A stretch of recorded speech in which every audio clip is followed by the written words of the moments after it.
আন্তর্জাতিক যোগ দিবস কয় পালন করা হয়? অষ্টাঙ্গ যোগের কয়টি ধাপ ও কী কী এবং সংক্ষেপে সেগুলো আলোচনা করব। তো প্রতি বছর 21শে জুন আন্তর্জাতিক যোগ দিবস পালন করা হয়। অষ্টাঙ্গ যোগের 8টি ধাপ, সেগুলো হচ্ছে ইয়াম, নিয়ম, আসন, প্রাণায়াম, প্রত্যাহার, ধ্যান, ধারণা, সমাধি। অষ্টাঙ্গ যোগানি 8টি ধাপ, সেটা ইয়াম, নিয়ম, আসন, প্রাণায়াম, প্রত্যাহার, ধ্যান, ধারণা, সমাধি। তো ইয়াম হচ্ছে গিয়ে অষ্টাঙ্গের প্রথম ধাপ। মানব জীবনে আশা, আকাঙ্ক্ষা, কামনা বাসনা যেগুলো থাকে সেগুলোকে নিয়ন্ত্রণের যে 5টি পথ অবলম্বনের কথা বলা হয়েছে তা হলো অহিংসা, সততা, অচর্য মানে চুরি না করা, ব্রহ্মচর্য যে ব্রহ্মচর্য পালন করে সেটা, এবং অপরিগ্রহ অর্থাৎ সমস্ত বন্ধন ত্যাগ করা। এইগুলোকেই বলা হয় ইয়াম। ইয়াম হচ্ছে গিয়ে অষ্টাঙ্গ যোগের প্রথম ধাপ, যেখানে মানব জীবনের যে কামনা বাসা, আকাঙ্ক্ষার নিয়ন্ত্রণের যে 5টি পথ আছে সেই পথ সম্পর্কে বলা হয়েছে অহিংসা, সত্য, অচর্য, ব্রহ্মচর্য এবং অপরিগ্রহ অর্থাৎ সমস্ত বন্ধন ত্যাগ করার যে পদ্ধতি বা যে নিয়ম সেটা হচ্ছে ইয়াম। নেক্সট হচ্ছে নিয়ম। নিয়ম হচ্ছে দ্বিতীয় ধাপ। নিয়ম মানে নিয়ম বা নীতি। ব্যক্তি জীবনে 5টি পথ অনুসরণের কথা বলা হয়েছে, সেগুলো হচ্ছে পরিচ্ছন্নতা, তপস্যা, শাস্ত্রপাঠ অর্থাৎ যে শাস্ত্র আছে সেটা পাঠ করা, সন্তোষ যে কোনো কিছু থেকে সন্তুষ্ট থাকার কথা বলা হয়েছে, এবং ঈশ্বরে আত্মসমর্পণ অর্থাৎ ঈশ্বরের প্রতি যে ভক্তি ভালোবাসা থাকবে, তার নাম জপ করা, এটা হচ্ছে গিয়ে ঈশ্বরে আত্মসমর্পণ, নিজেকে সমর্পণ করতে হবে, সেগুলো হচ্ছে নিয়ম। নিয়ম মানে নীতি। আর ব্যক্তি জীবনে 5টি পথ আছে অনুসরণ করার কথা বলা হয়েছে, সেগুলো হচ্ছে গিয়ে পরিচ্ছন্নতা, তপস্যা, শাস্ত্রপাঠ, সন্তোষ এবং ঈশ্বরে আত্মসমর্পণ, এগুলো হচ্ছে নিয়ম। আসন মানে কি? যখন কেউ নির্দিষ্ট পদ্ধতিতে বসে বা দাঁড়ায়, দাঁড়ানো বা বসার ভঙ্গিমাটাই হচ্ছে গিয়ে আসন। এবার আসন হচ্ছে গিয়ে অষ্টাঙ্গ যোগের তৃতীয় ধাপ। বলছে যে নির্দিষ্ট ভঙ্গিমায় শরীরকে স্থির রেখে মেরুদণ্ড সোজা করে উপবেশনের মাধ্যমে সুখ অনুভব করা যায় তাকে আসন বলে। অ্যাকচুয়ালি আসন মানে হচ্ছে কি, যে যেইভাবে বসে বা দাঁড়িয়ে একটা এক্সারসাইজ করা হয় সেটাকেই বলা হচ্ছে আসন। বসা বা দাঁড়ানোর যে ভঙ্গিমা সেটাকে বলা হচ্ছে আসন। নেক্সট হচ্ছে প্রাণায়াম। প্রাণায়াম মানে কি, যে শ্বাসবায়ুর গ্রহণ এবং ত্যাগ করার যে পদ্ধতি বা কন্ট্রোল প্রসেস, সেটাকে বলা হচ্ছে প্রাণায়াম। প্রাণ মানে বায়ুর কথা বলা আছে।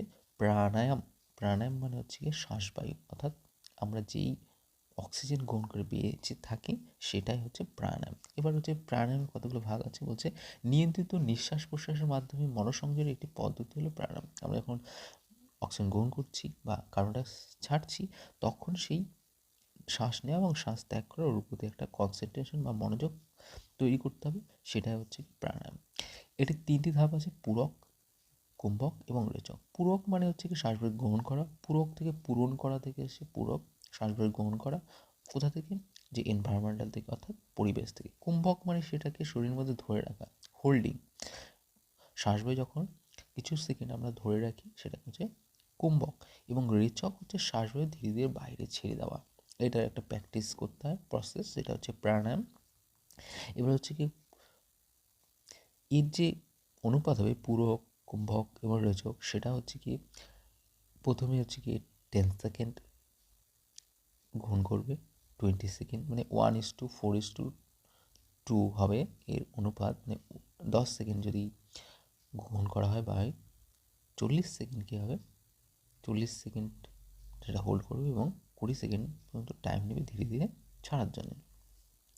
প্রত্যাহার হচ্ছে পরের স্টেপ। বাইরে সৃষ্ট উদ্দীপনা আমাদের পঞ্চেন্দ্রিয় কী করে, যে ব্যাঘাত ঘটায় অর্থাৎ সেই দিকে কনসেন্ট্রেট করতে সাহায্য করে, মনকে চঞ্চল করে তোলে, উতাল করে তোলে। তো সেইটার থেকে নিজেকে কন্ট্রোল করার যে পদ্ধতি প্রত্যাহার, বাইরে যুগে অসংখ্য কিছু পরিবর্তন ঘটে চলছে নিয়ন্ত্রিত, তো সেখান থেকে নিজের মনকে সেই চঞ্চলা থেকে কন্ট্রোল করার যে পদ্ধতি সেটা হচ্ছে প্রত্যাহার। এই চঞ্চলা আত্মবিদ্যুতে বাধা দেয়, তাই চঞ্চলা বন্ধ করা প্রয়োজন।